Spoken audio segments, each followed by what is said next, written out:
Sebelum masuk ke alur film, si bot mengucapkan terima kasih yang sangat-sangat banyak kepada semua yang telah subscribe channel ini. Dan bagi yang belum, tetap mengucapkan terima kasih karena sudah menonton video-video dari si bot. Dan sekarang adalah waktu yang tepat untuk ngomong selamat menonton.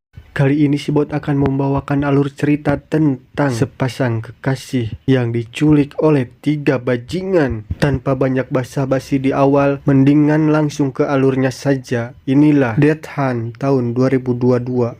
Gas! Awal cerita kita diperlihatkan oleh si TJ yang sedang berlatih dengan ayahnya, tetapi target sasarannya bukan hewan, bukan kambing, bukan singa, tetapi manusia.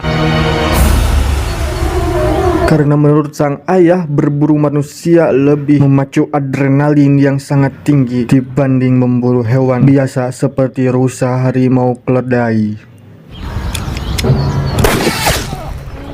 Cerita beralih ke si Raymond, di mana si Raymond ini adalah bos kontraktor yang akan membuat suatu perusahaan di wilayah pemerintahan wali kota ini. Dan pada saat dirinya melobi warga untuk menjual tanah-tanah yang tergusur oleh perusahaannya, si Raymond mendapatkan banyak sekali tentangan dari masyarakat tersebut. Si Raymond pun pulang dan mengajak selingkuhannya untuk refreshing karena mumet dengan warga-warga yang menentang dan menolak menjual tanahnya. Lalu tak lupa selingkuhannya yang bernama Agnes pun memberinya sebuah hadiah kompas agar si Raymond semakin cinta dan sayang kepadanya dibanding kepada istrinya. Dan ternyata si Agnes ini adalah teman istrinya si Raymond, tapi istrinya tidak tahu bahwa si Agnes adalah pelakor. Setelah selesai kangen-kangenan, mereka berdua pun langsung pergi ke pantai Santolo. Dengan menggunakan mobil hitamnya, dia menginjak pedal gas dengan sangat kencang hingga dirinya kehabisan bensin dan membeli bensin di Pertamini cabang terdekat.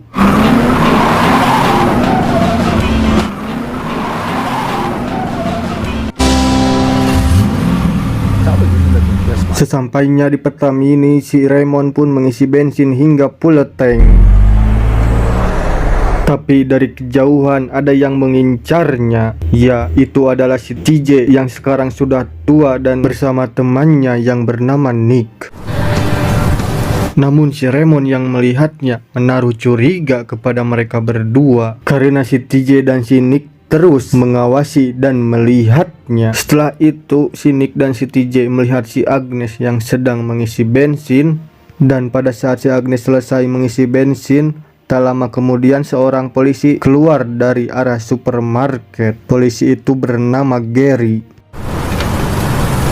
Dengan segala barang bawaannya, dia pun langsung menuju masuk ke mobil dinas miliknya. Tapi sebelum masuk, si Gary melihat si TJ dan si Nick yang sedang memantau si Raymond. Yang mungkin saja polisi itu juga curiga kepada si TJ dan si Nick. Lalu polisi itu pergi ke jalur Santolo diikuti si Raymond dan si TJ.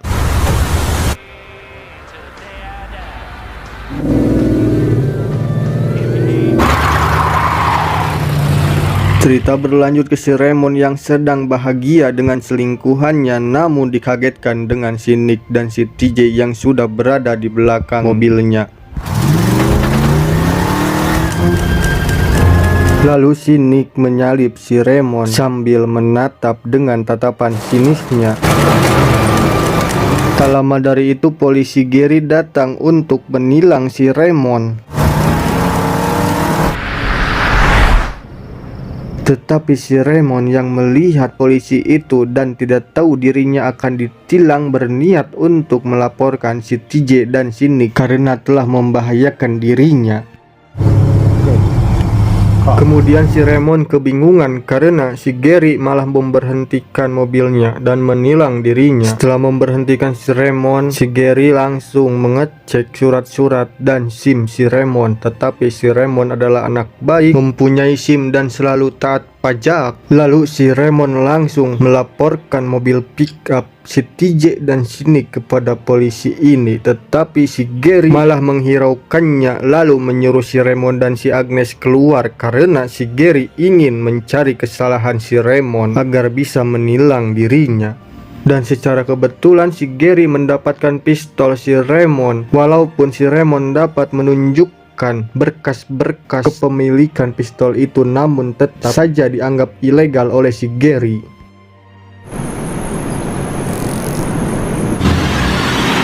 Kemudian mereka bertiga melihat mobil si TJ dan si Nick kembali lagi menuju ke hadapan mereka. Selanjutnya si Gary menghampiri mereka berdua dan si TJ yang keluar dengan kalemnya sambil mengudut cerutu dan mengenyotnya.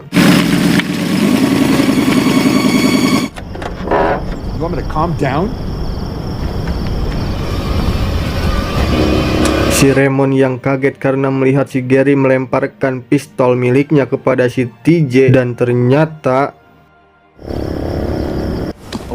si Gary adalah komplotan si TJ dan si Nick yang rada nyaliwang dari tugasnya sebagai polisi untuk mengayomi masyarakat dan melayani warga. Lalu mereka bertiga membawa si Raymond dan si Agnes menuju pulau terpencil dan tak berpenghuni.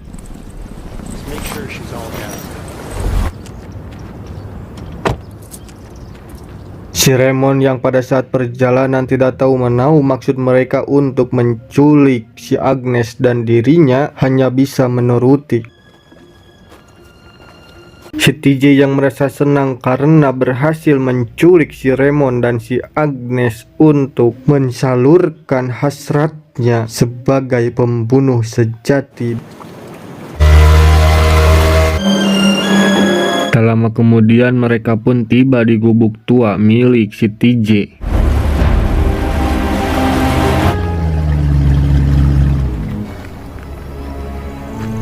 Lalu si Raymond memberikan dia jam tangan mewah dan uang $1 juta agar dirinya bisa bebas dan kembali ke rumahnya, tetapi si TJ menolaknya dan bilang ini bukanlah perihal uang ataupun jam tangan mewah, tapi ini adalah sebuah hasrat yang sudah tak terbendung. Setelah itu si TJ membawa masuk keduanya dan menyuruh mereka untuk tenang. Tetapi si Agnes yang melihat pisau belati yang dibawa oleh si Nick pun langsung menancapkannya ke tangan si Gary sang polisi. Setelah tertancap si Agnes pun lari keluar pintu, namun di luar pintu tersebut ada si TJ yang langsung menodongnya dengan pistol untuk masuk lagi ke dalam ruangan tersebut. Hari berganti malam dan si Nick mengurung mereka berdua di gudang yang tidak ada lampu. Lalu setelah memborgol diri sendiri, si Agnes bertanya apakah ini ada kaitannya dengan warga yang menentang perusahaan si Raymond. Tetapi si Raymond mengelak dan tiba-tiba si Nick kembali datang dengan membawa si Agnes keluar kembali. Si Agnes yang sudah digiring keluar lalu menyarankan si TJ untuk meminta uang tebusan kepada istri si Raymond. Tapi mereka malah mengajak si Agnes berdansa. Di keesokan harinya si TJ dan kawan-kawan mempersiapkan senjata mereka masing-masing.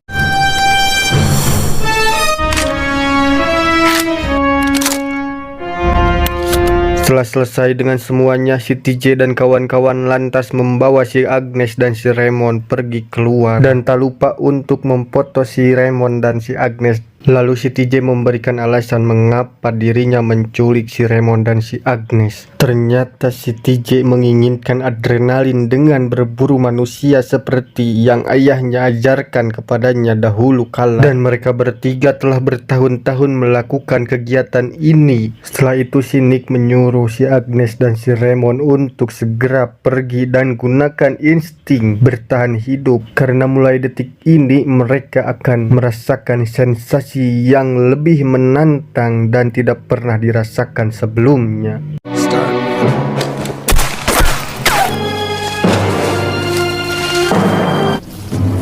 Setelah memberi jarak antara dirinya dengan buruannya, mereka bertiga berjalan menyusuri hutan sambil mencari si Agnes dan si Raymond. Lalu si TJ yang mendengar suara geblugan karena si Agnes terjatuh mulai mencari keberadaan mereka. Setelah itu si TJ dan si Nick menyarankan untuk berpencar agar lebih gampang menemukan si Raymond. Dan pada saat bersamaan, si Raymond dan si Agnes sedang bersembunyi di balik semak-semak yang sudah merasakan kehadiran si Nick dan kawan-kawan, dan langsung menyuruh si Agnes untuk lari sejauh-jauhnya. Selanjutnya si Gary yang sedang mengeceng ke arah semak-semak tiba-tiba dipukul dengan balok oleh si Raymond hingga pingsan dan terjatuh. Lalu si Raymond dengan cerdiknya mengambil senjata milik si Gary. Si Nick yang melihatnya langsung baku tembak dengan si Raymond, tetapi si Raymond lari dan tertembak di bahu kanannya. Lalu si TJ dan kawan-kawan berkumpul dan berkata bahwa si Raymond telah mengambil senjata si Gary dan mereka sedikit hariwang. Cerita beralih ke si Raymond yang meringis kesakitan lalu melihat si Agnes yang berlari sangat kencang menghampirinya. Dan kini si Raymond meminta maaf kepada si Agnes karena telah bersalah untuk mengajaknya pergi liburan tetapi malah diculik oleh si TJ yang sangat-sangat edan. Tak berselang lama mereka diketemukan oleh si TJ dan kawan-kawan dan si Raymond menyuruh kembali si Agnes untuk lari. Run!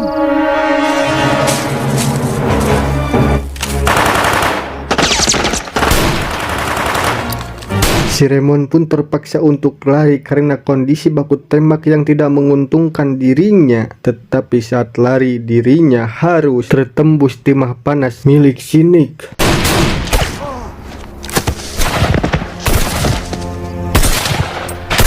Si Agnes yang melihatnya pun menjerit tetapi si Raymond tetap menyuruhnya untuk lari.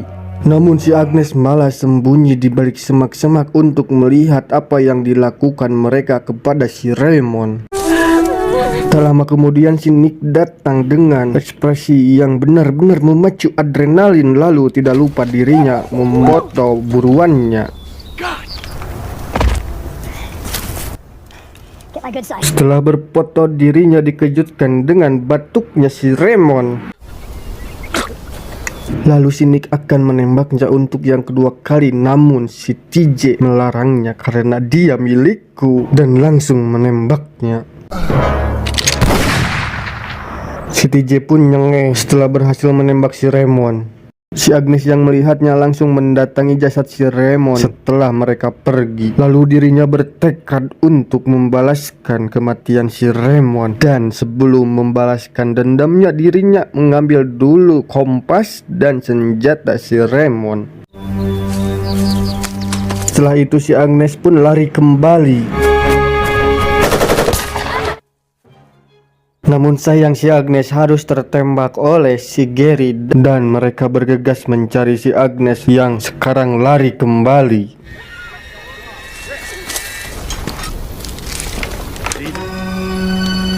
Cerita beralih ke si Agnes yang menemukan sebuah kalung, tetapi saat dia akan mengambilnya ada suatu hal yang membuatnya ruas sampai pias, yaitu banyak tengkorak dan tulang belulang korban si TJ dan kawan-kawan. Tapi si Agnes tetap mengambil kalung itu dan pas membukanya ternyata dia tidak mengenal orang itu yang berada dalam liontin. Walaupun si Agnes tak mengenalnya tetapi dia tetap mengenakan kalung itu. Si TJ dan kawan-kawan yang tidak mengetahui bahwa si Agnes telah lari ke pondok dengan bantuan kompas yang dapat menunjukkan arah ke pondok. Setelah itu si Agnes memasukinya dan mengambil peralatan untuk mengobati lukanya.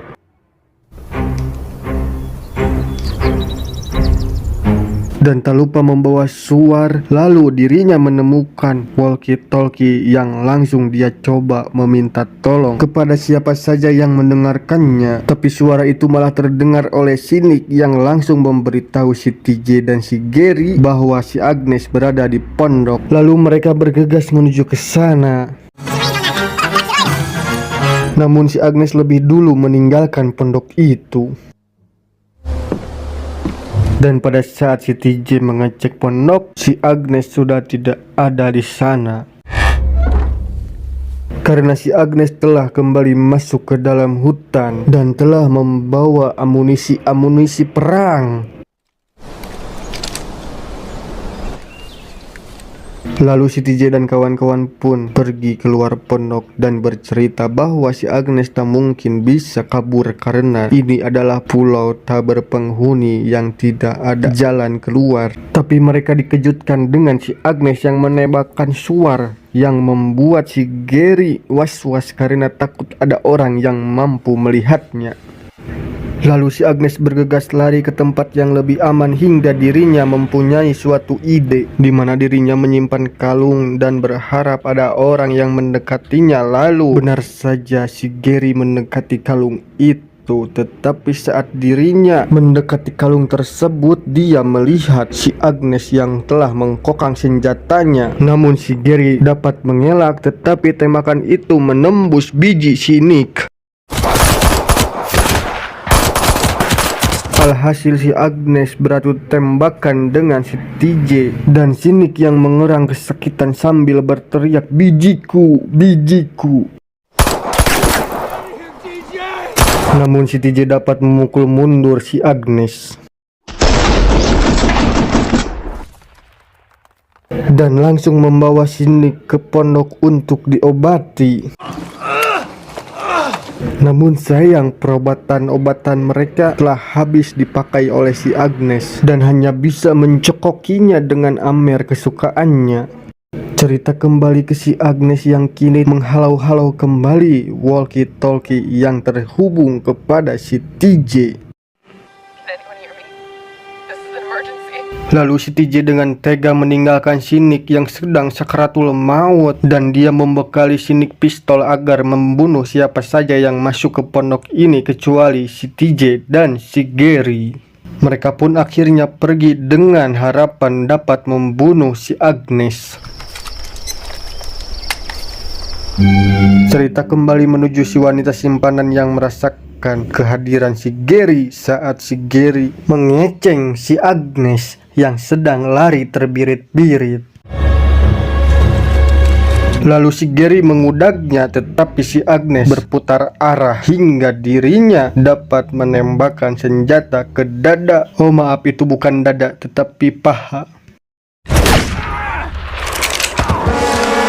Lalu si TJ culang-cileng karena mendengar suara tembakan. Dan kini 1 lawan 1 antara si Gary dan si Agnes karena si Gary tidak lumpuh dan langsung saja memukul si Agnes. Tetapi si Agnes tak kehilangan akal dan kini dia menyakar wajah si Gary bak harimau yang akan menerkam mangsanya hingga muka si Gary berdarah-darah. Setelah itu si Agnes mendorong si Gary hingga dijurah roh. Lalu dengan penuh gaya si Agnes menembak si Gary hingga meninggal.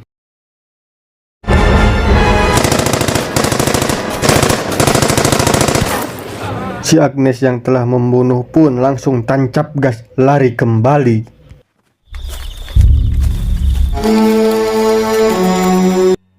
Si TJ yang melihat si Gary sudah meninggal pun menghampiri jasadnya dan segera membawa si Gary ke pondok. Karena situasi semakin sulit, ditambah si Gary yang meninggal, si Nick yang sekarat, si TJ pun memutuskan untuk membunuh si Nick yang sedang sakarat agar tidak menimbulkan banyak pertanyaan istri-istri mereka.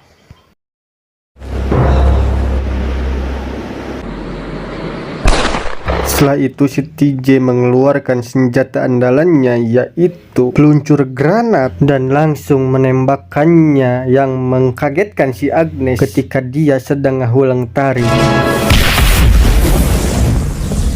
Dan ya, benar saja, si TJ dengan cerutu di bibirnya langsung menembaki si Agnes.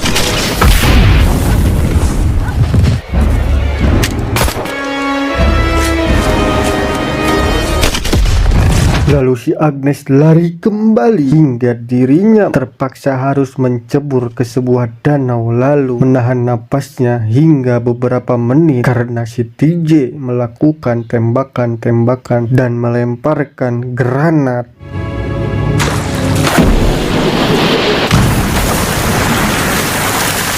Si TJ pun berpikir bahwa si Agnes telah meninggal, lalu bergegas kembali ke pondok sambil membawa jasad si Gary. Dan sekarang si TJ akan memusnahkan jasad teman-temannya beserta pondok dengan dinamit yang sangat banyak. Setelah dirasa cukup oke, si TJ bergegas untuk menyalakan dinamit. Tetapi betapa tidak menyangka saat dirinya melihat si Agnes yang basah kuyup berada tepat di hadapannya dan langsung menyerbunya dengan tembakan yang menembus dadanya. Dan kini si Agnes melihat para penjahat itu hancur lebur saat dinamit meledakkannya.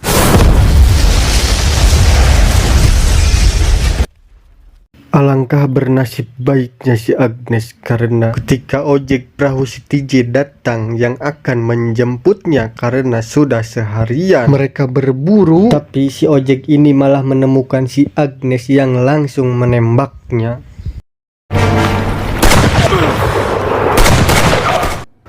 Cerita si Agnes pun tamat. Pesan yang dapat diambil dari film ini adalah jangan pernah mengkhianati kesetiaan yang ujung-ujungnya pasti celaka seperti si Raymond ini. Dan sampai jumpa di alur-alur yang menegangkan berikutnya. Salam dari Sibot.